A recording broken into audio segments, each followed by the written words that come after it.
अच्छा, तो अभी हम स्टार्ट करेंगे हमारी ट्रांसलेशन को। ट्रांसलेशन से पहले हम देखेंगे कि जो पर्शियन जो वर्जन ट्रांसलेट किया गया है इंग्लिश में, उसके राइटर हैं रैल्फ वाल्डो एमर्सन। तो ये भी बहुत बड़े कीन ऑब्ज़र्वर और कीन आप कह सकते हैं पैशनेट एक फ़ैन थे सादी के, और बड़े एडमायरर थे, ग्रेट एडमायरर थे सादी के वर्क के, और बहुत ज़्यादा एडमायर करते थे और कीनली उसको ऑब्ज़र्व भी करते थे उनके काम को। और वो बेसिकली उन्होंने इनकी जो राइटिंग है आप कह सकते हैं कि he compared his writing to the Bible in terms of its wisdom and the beauty of its narrative. ठीक है, उन्होंने इनके काम को बाइबल के से, बाइबल मींस एक आप कह सकते हैं शोहरा आफाक, मतलब एक ऐसी चीज़, बाइबल को होली बुक कंसीडर किया जाता है, तो उन्होंने इनके पैराबल्स को भी इसी तरह से कंसीडर किया है। जैसे बाइबल जो है लोगों को एथिक्स सिखाती है, या कोई भी ऐसी होली बुक जो है जो लोगों को एथिक्स सिखाती है, इसी तरह से जो शेख सादी की हकायात हैं या जो शेख सादी के पैराबल्स हैं, ये भी लोगों को एथिक्स सिखाती हैं।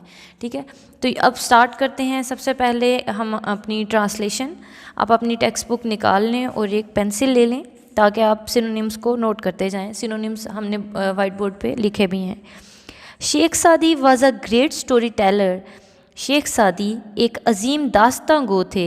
He speaks to all the nations and is perpetually modern, said Emerson. Emerson कहते हैं, या एमरसन ने कहा है कि इसके जो मुखातिब हैं, इस जो जिन लोगों से ये खिताब कर रहे हैं, वो अक़वामुल आलम है।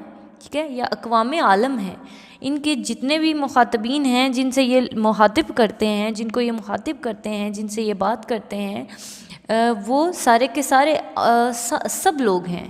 ठीक है, जो है रिलीजन को साइड पे रख के, रेस को साइड पे रख के, कलर को साइड पे रख के, सारे लोगों से ये इक्वली मुखातिब हैं, और इनका कलाम हमादम ताज़ा है। ठीक है, कि इनका कलाम जो है वो हमेशा रहने वाला है, बिकॉज या यूनिवर्सल है, यूनिवर्सलिटी है इनके कलाम में। परपेचुअली का मतलब है इटर्नली। ठीक है, उसके बाद आ जाएं, he thought of the Gulistan as one of the Bibles of the world. उनको गुलिस्तान जो है, किनको गुलिस्तान लग रहा है? एमरसन को, जो कि ट्रांसलेटर हैं बेसिकली।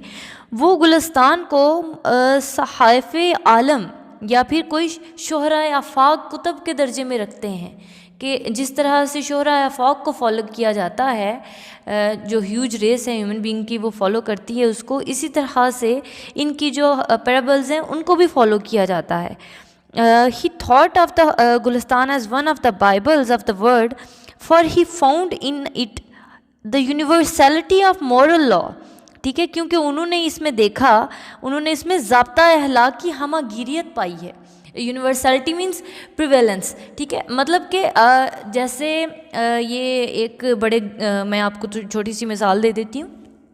एक ग्रीक फ़िलासफ़र थे, ठीक है, अब नाम मेरे ज़हन में नहीं है, सोक्रेटिस है या अरिस्टोटल है, इनमें से कोई थे। तो उनसे किसी ने पूछा कि 1 साल पहले मैं आपसे मिला था, तो आप तब भी वही बातें कर रहे थे, और 1 साल बाद मैं आपसे मिल रहा हूँ और आप अभी भी उन्हीं बातों को बयान कर रहे हैं, तो आप मतलब ये क्या माजरा है? तो उन्होंने कहा था कि क्योंकि इश्यूज़ माशरे के अभी भी वही हैं जो 1 साल पहले थे, तो मैं इसी वजह से अभी भी वही मसाइल बयान कर रहा हूँ जो मैं 1 साल पहले कर रहा था। तो यहाँ पे ये बात मैंने इसलिए की है क्योंकि जो एथिकल वैल्यूज़ हैं, जो मॉरल वैल्यूज़ हैं ह्यूमन बींग्स के टुवर्ड्स, वो हमेशा से सेम ही हैं, no matter what the religion was या व्हाट द रिलीजन इज़। ठीक है, कोई फ़र्क नहीं पड़ता, no matter what the culture is. ठीक है, या वेस्टर्न कल्चर है या ईस्टर्न कल्चर है, जो भी कल्चर है, जो भी रिलीजन है, एथिकल वैल्यूज़ हर रिलीजन में, हर कल्चर में सेम होती हैं। और वो आप कह सकते हैं बेशक इंसान ने जितनी भी एडवांसमेंट आ गई है, जितनी भी टेक्नोलॉजी एडवांस हो गई है, लेकिन एथिकल वैल्यूज़ जो पहले दिन थी वही आज हैं। तो इनका जो काम है, जो इन्होंने आप कह सकते हैं 1258 में लिखा था, वो आज भी उसी तरह से फॉलो किया जाता है। ठीक है, तो यहाँ पे वो जो एमरसन हैं वो बेसिकली इसी पॉइंट को हाईलाइट कर रहे हैं कि इनकी जो कुतब है या जो इनकी ये जो पैराबल्स हैं ये यूनिवर्सल हैं, इनमें यूनिवर्सलिटी है। The Gulistan translated in Latin and English Gulistan को लातीनी ज़ुबान में और अंग्रेज़ी ज़ुबान में इसका तर्जुमा किया गया है, ठीक है। Became love for the people, और लोगों ने इसमें बहुत ज़्यादा दिलचस्पी भी ली है, ठीक है। लोग इस चीज़ के गर्वेदा हो गए हैं, ठीक है। इस चीज़ को बहुत ज़्यादा लोगों ने पसंद किया है। It is interesting to note that English scholars use Saadi's translated parables, ठीक है। ये बात बहुत दिलचस्प है, या फिर ये बात दिलचस्पी से हाली नहीं है कि अंग्रेज़ उलमा ने सादी की हकायतों को तराजुम को अपनी शोहरा आफाक किताबों में इस्तेमाल किया है। इन दे डिवाइन बुक्स, डिवाइन मीन्स शोहरा आफाक, ठीक है, होली बुक्स, अपनी होली बुक्स में इन्होंने इस्तेमाल किया है। टिल इट वाज डिस्कवर्ड, यहाँ तक कि ये मालूम हुआ कि ये to be an English translation of a Latin version of Persian origin, यहाँ तक कि ये मालूम हुआ कि ये लातीनी नुस्खे का अंग्रेज़ी तर्जुमा है जिसका असल माखज़ फ़ारसी है या पर्शियन लैंग्वेज है। जो इंग्लिश, ये जो भी आप कह लें कि जो पर्शियन ये जो था या पर्शियन में लिखा गया या किसी और लैंग्वेज में लिखा गया, जितने भी मुस्लिम साइंटिस्ट थे या मुस्लिम स्कॉलर्स थे, इनके जो काम है ये, क्योंकि हमारे यहाँ तो हम लोग हर चीज़ को रेजिस्ट करते हैं, तो वो जो ये इनके काम को सबसे पहले जब उन्होंने ट्रांसलेट किया, लैटिन को ट्रांसलेट किया उन्होंने इंग्लिश को, तो उन्होंने क्रेडिट देने के बजाय अपने नाम से ट्रांसलेट किया। तो वो बाद में ये डिस्कवर हुआ कि ये एक पर्शियन राइटर हैं शेख सादी, और उनकी पैराबल्स हैं। Edwin Arnold has aptly described Gulistan is in culinary terms, culinary means जो बावर्ची खाने के टर्म्स में, ठीक है, या फिर रिलेटेड टू किचन आप कह सकते हैं, और एप्टली का मतलब है इन अ वेरी सूटेबल मैनर, ठीक है। जो एडविन अर्नल्ड है उन्होंने बड़े ही सूटेबल तरीके से, बड़े ही मुनासिब तरीके से ये बयान किया है कि गुलिस्तान को एक बावर्ची खाने के जो है ना आप कह सकते हैं डिक्शनरी में बयान किया है। बावर्ची खाने से मुतल्लक जो खानदारी से मुतल्लक खानादारी से मुतल्लक लफ्ज़ों में बयान किया है, और क्या बयान किया है, as intellectual pulao, pulao means pulao जो उर्दू में कहते हैं, ठीक है, कि एक दाना का पुलाव है ये, या अ लिटरेरी करे, करी मीन्स जो शोरबा होता है, ठीक है, या जो चाशनी होती है, या फिर एक अदबी शोरबा है। A kebab of a versatile genius, versatile का मतलब यहाँ पे मेरा हाल है मैंने नहीं दिया, तो वर्सटाइल का बेसिकली होता है एडजस्टेबल, मल्टीपर्पज़, ठीक है, जो कुछ भी कर सकता है। तो वो कह रहा है कि या फिर अकबाब ऑफ अ वर्सटाइल जीनियस, कि एक हमा गिरजकी की जो शख्स है जो कि डिफरेंट आप कह सकते हैं मल्टीटास्किंग पर्सन है, उसका कबाब है, ठीक है।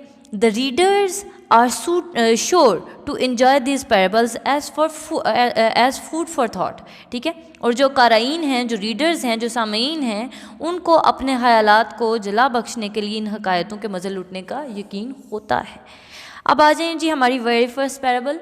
ये पैराबल है, once a king and a Persian slave were sailing in the same boat. Sailing का मतलब है बोटिंग, ठीक है, या फिर गो बाय वाटर। तो यहाँ पे वो कह रहा है कि एक दफ़ा का जिक्र है कि एक बादशाह और एक ईरानी ग़ुलाम एक ही नाव में हम सफ़र थे, या एक ही नाव में या एक ही कश्ती में सवार थे। The slave had never been at sea, जो ग़ुलाम है वो उसको कभी भी बहरी सफ़र करने का इत्तफाक नहीं हुआ था। एंड एक्सपीरियंस्ड एनी कैलेमिटी, और उसने कभी किसी मुसीबत का सामना भी नहीं किया था। कैलेमिटी मीन्स डिज़ास्टर, ठीक है, कभी किसी मुसीबत का सामना भी नहीं किया था। After some time the boat was hit by a storm and starting tossing, ठीक है, कुछ देर बाद कश्ती तूफ़ान की सद में आ गई और हचकोले खाने लगी। टॉसिंग मीन्स हचकोले खाना, या फिर आप यहाँ पे कह सकते हैं स्टार्टिंग रोलिंग या फिर स्टार्टिंग लर्चिंग, ठीक है, यहाँ पे आपका सिनोनिम भी दिया गया है। It was very inconvenient for the passengers, ये पैसेंजर्स के लिए, मुसाफिरों के लिए, इनकन्वीनियंट मीन्स डिस्टर्बिंग, ये मुसाफिरों के लिए काफ़ी बाइस इज़्तिराब था या मुसीबत का बायस था। ऑल रिमेंड क्वाइट, तमाम मुसाफिर खामोश रहे।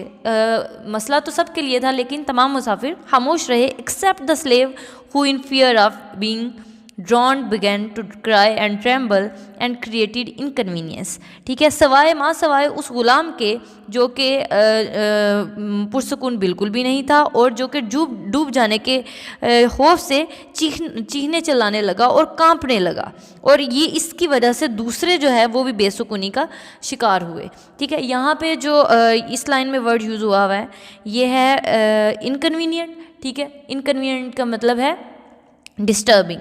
उसके बाद यहाँ पे एक और वर्ड यूज हुआ है ट्रेम्बल का, और ट्रेम्बल का मतलब होगा शिवर करना। ठीक है, कांपने लग गया। उसके बाद है the others try to pacify means calm down. ठीक है, दूसरों ने, यहाँ पे लिखा नहीं गया लेकिन आप इसका लिखेंगे काम डाउन। ठीक है, दूसरों ने उसको पुरसुकून करने की कोशिश की विद काइंडनेस, नरमी के साथ, एंड अफेक्शन और शफकत के साथ, but he didn't hear anybody, लेकिन उसने किसी की ना सुनी। When the uneasiness lasted longer, जब ये जो आप कह सकते हैं ये जो बेचैनी है ये तूल पकड़ गई या हद से बढ़ गई, the king also became displease, तो बादशाह भी खफा हो गया। ठीक है, खफा होने लगा। डिसप्लीज का मतलब है अनहैप्पी। उसके बाद है in that boat there happen to be a sergeant who said with your permission may I quieten him. इस कश्ती में इत्तफाकन एक सर्जन भी सवार था। उसने कहा, किंग को कहा कि अगर आपकी इजाज़त हो तो मैं इसे खामोश कर दूं। It will be a great favour. King कहते हैं कि ये आपका एहसान होगा। द किंग सेड, किंग ने कहा, बादशाह ने कहा, the sergeant ordered the slave to be thrown into water. ठीक है, सर्जेंट ने गुलाम को पानी में फेंकने का हुक्म दिया, so that he could experience the true danger of life, ताकि वो ज़िंदगी के हकीकी खतरे को या हकीकी जो मसले हैं उनका तजर्बा हासिल कर सके। 2 persons threw him in the sea, and when he was about to be drowned, they pulled him back to the boat. और जब वो 2 आदमियों ने इसको समुद्र में फेंक दिया, और जब वो डूबने के करीब था तो इसे खींचकर दोबारा से कश्ती में ले आए।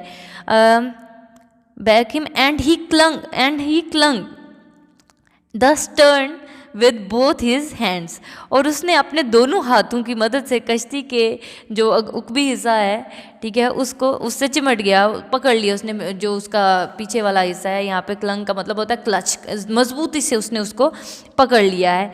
अब ये जो चीज़ है ये बड़ी अजीब लगी है। Then he sat down in a corner and remained quiet, फिर वो एक कोने में बैठ गया और चुप साध ली उसने। This appeared strange to the king who could not comprehend the wisdom in the action taken by the sergeant, and he asked for it. The sergeant replied. अच्छा, ये बात बहुत अजीब लगी बादशाह को, इंतहाई ताज्जुब की चीज़ लगी। बादशाह ने सर्जन से पूछा, इस अमल की हिकमत को ना समझ सका तो उसने दरियाफ्त किया कि ये तुमने क्या किया है, वजाहत तलब की। उसके जवाब में सर्जन ने कहा, before he had experience the danger of being drowned, डूब जाने के खतरे के तजर्बे से पहले, ठीक है, ही न्यू नॉट, उसको नहीं मालूम था, the safety of the boat, कि कश्ती की हिफाजत क्या है, या फिर डूब जाने के जो है ना ख़तरे के तजर्बे से पहले वो नहीं जानता था कि कश्ती कितनी महफूज है। And a man does not realise the worth of safety, एक इंसान को मुसीबत से तहफ़्फ़ुज़ की कदर कीमत का एहसास उस वक्त तक नहीं होता, from the misfortune until he has tested it, जब तक कि वो उससे दो चार ना हो जाए। ये वही एग्जाम्पल है कि जब तक आप मुसीबत में घिर ना जाए तो आपको, ये जैसे हम लोगों ने डिस्कस किया था कि जो दुनिया है वो बाइनरी अपोजिशंस पे है। We know black is black because of white, ठीक है। If there is no white तो आपको कैसे पता चलेगा कि काला काला है, या फिर day exist because of night, ठीक है।